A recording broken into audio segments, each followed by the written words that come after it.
It is the most famous home movie ever made, and the most horrific.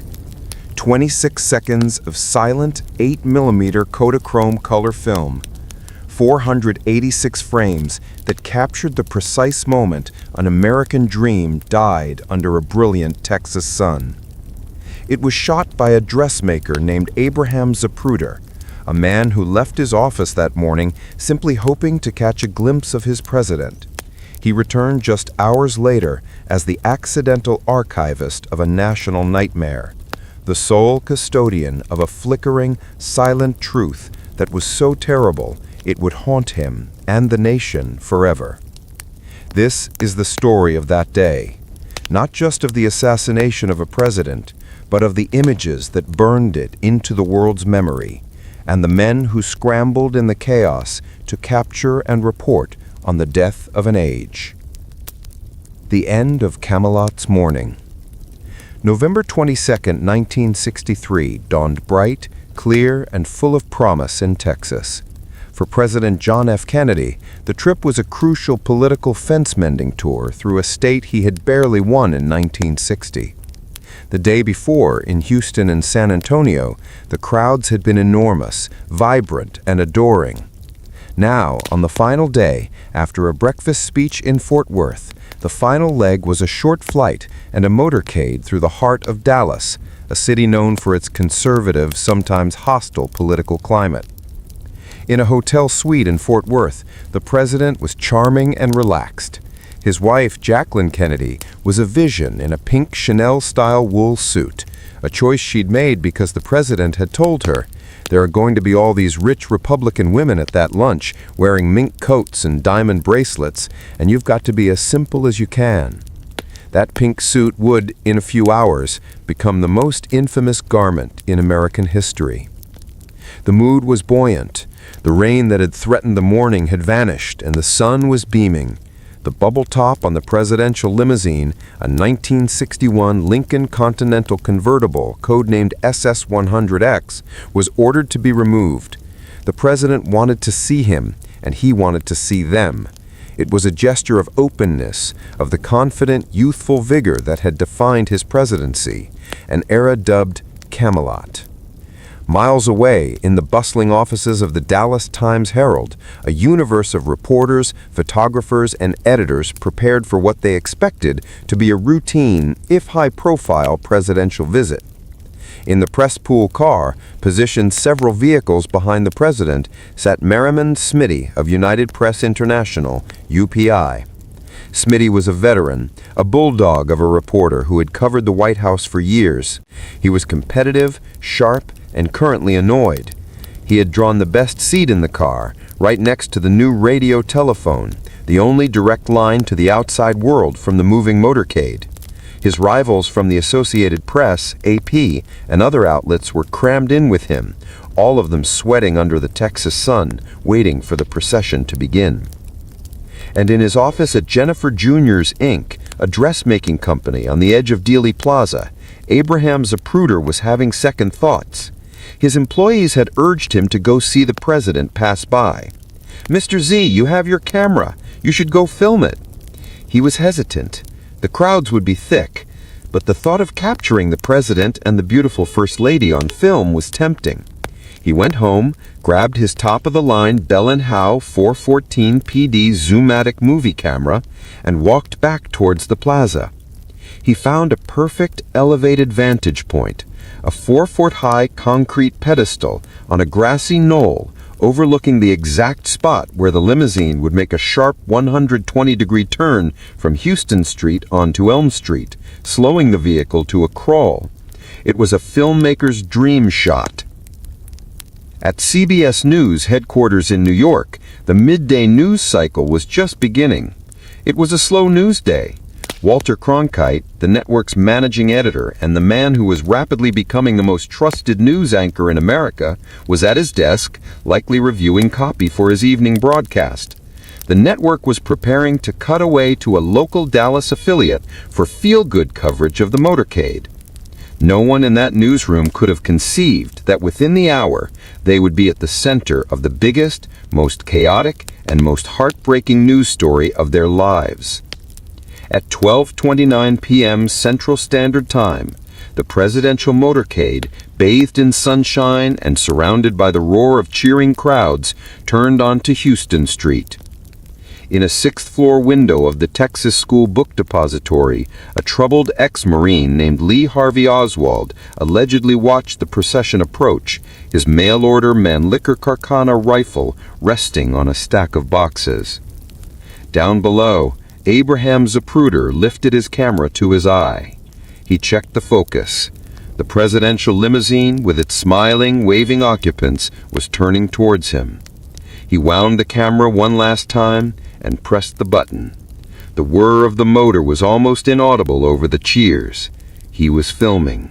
26 seconds of nightmare. The first few seconds of Zapruder's film are deceptively idyllic. The motorcycle escorts glide past. The dark blue Lincoln comes into view. President Kennedy is smiling, waving to the crowds on his right. Jackie, in her radiant pink suit, smiles beside him. Texas Governor John Connally and his wife, Nellie, sit in the jump seats in front of them. Nellie Connally, pleased by the warm reception, turns to the president and says the last happy words he would ever hear. "Mr. President, you can't say Dallas doesn't love you." "No, you certainly can't," he replied. It was precisely at that moment that history fractured. Frame 224. The president, who had been waving, suddenly stops. His hands move awkwardly towards his throat. His smile vanishes, replaced by a confused, pained expression. This was the first shot, the one that entered his back and exited his neck. Governor Connally, sitting directly in front of him, is also hit. His mouth opens in a cry of pain. His body lurches to the right. He knew instantly he was shot. In the press car, Smitty Smith and the other reporters heard a sound. A firecracker? A backfire from a police motorcycle? Smith, a veteran of World War II, knew better. "I knew what it was," he later said. "That was a gunshot." On the grassy knoll, Abraham Zapruder kept filming, his mind struggling to process what his eyes were seeing.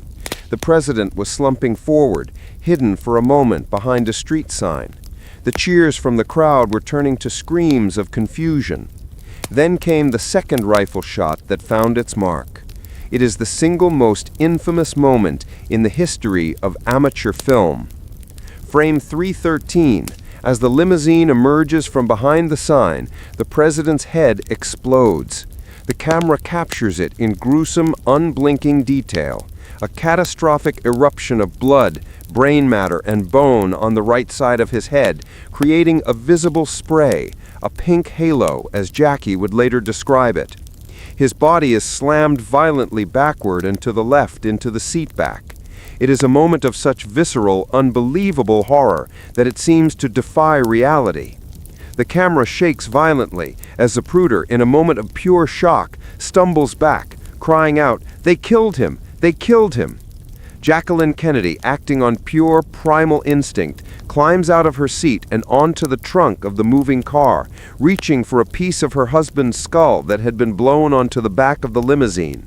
Secret Service agent Clint Hill, riding on the car behind, leaps onto the trunk, pushing her back into the seat as the car finally accelerates, speeding towards the nearest hospital.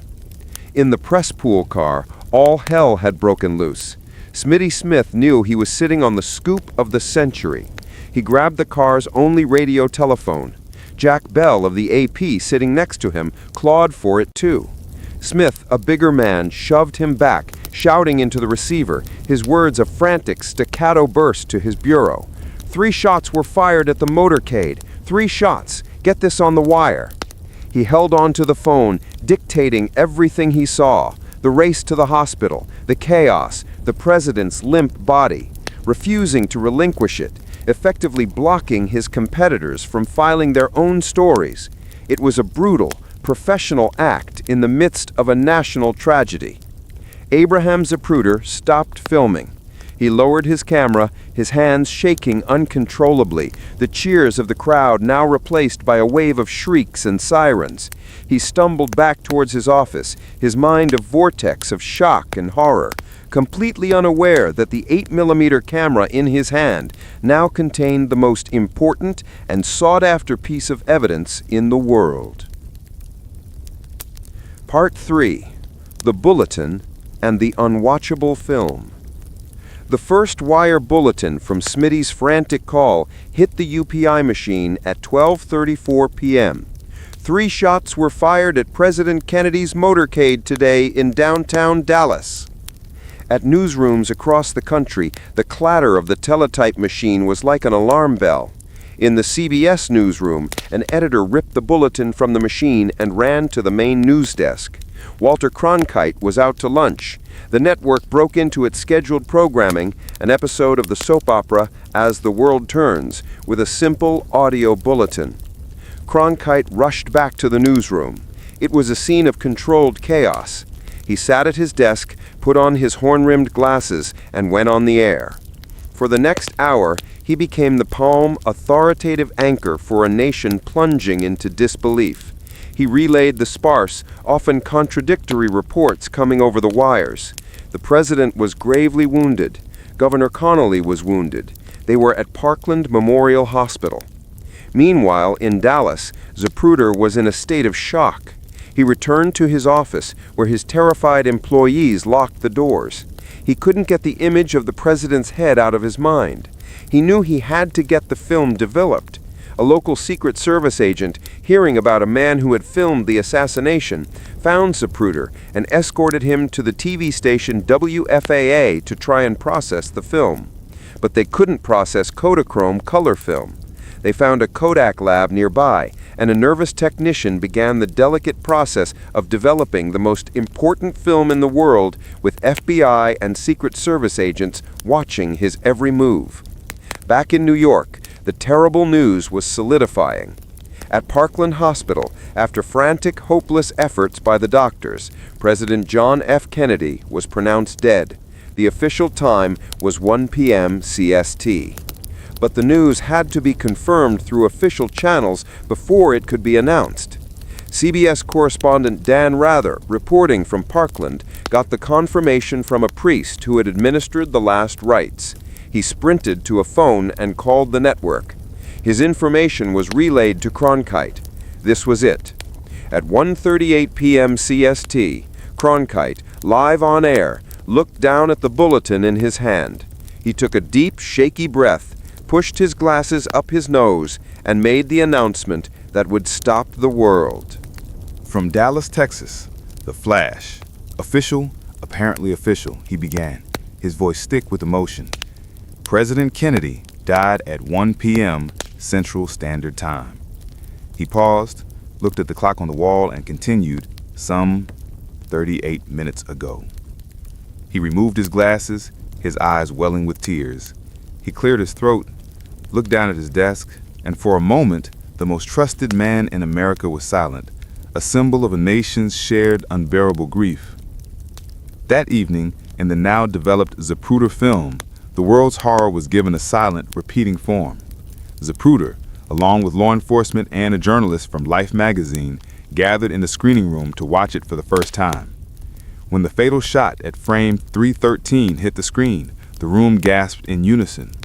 They rewound and played it again, and then again. They were watching a man be murdered, over and over.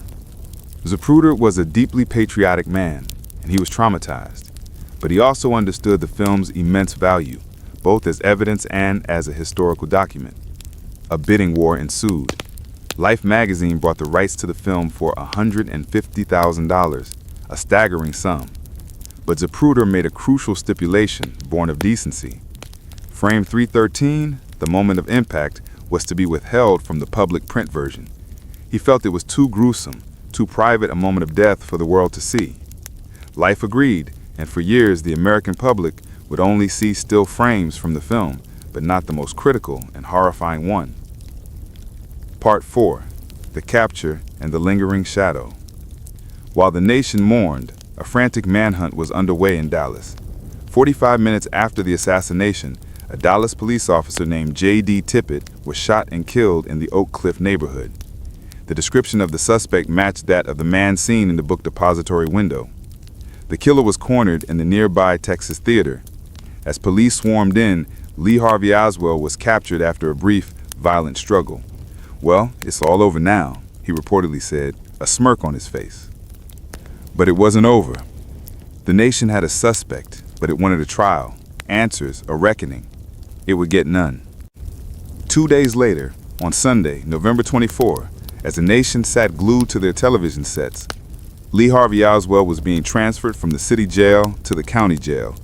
In the basement garage, crowded with police and reporters, a Dallas nightclub owner named Jack Ruby stepped out of the crowd, a .38 revolver in his hand, and fired a single shot into Oswald's abdomen, live on national television. It was the final surreal act in a weekend of unprecedented horror. The man who had allegedly killed the president was himself murdered before he could ever stand trial. The one person who could have provided answers was silenced forever. Jack Ruby's act ensured that the Kennedy assassination would never have a clean conclusion. It became the fertile ground for a forest of conspiracy theories that grows to this day. Was Oswald a lone gunman, or was he part of a larger plot involving the mafia, the Cubans, or even our own government? At the center of every theory, every debate, every investigation lies Abraham Zapruder's 26 seconds of film. It has been analyzed by scientists, debated by historians, and dissected by conspiracy theorists, frame by agonizing frame. Its every jiggle, every shadow, every blur has been scrutinized for clues. It was the key piece of evidence for the Warrant Commission, which concluded Oswald acted alone. It was also the key piece of evidence for those who claimed the shots came from a different direction, from the grassy knoll where Zapruder himself was standing. The film transformed from a piece of evidence into a cultural artifact, a kind of sacred text of a national tragedy. It represents the end of an era of perceived American innocence. The bright, hopeful morning of Camelot ended in a dark, flickering nightmare captured on 8mm film by a dressmaker who was just trying to get a good view. In the end, he saw more than he could have ever imagined, and he showed a nation a truth so brutal that we are still trying to understand it more than a half a century later.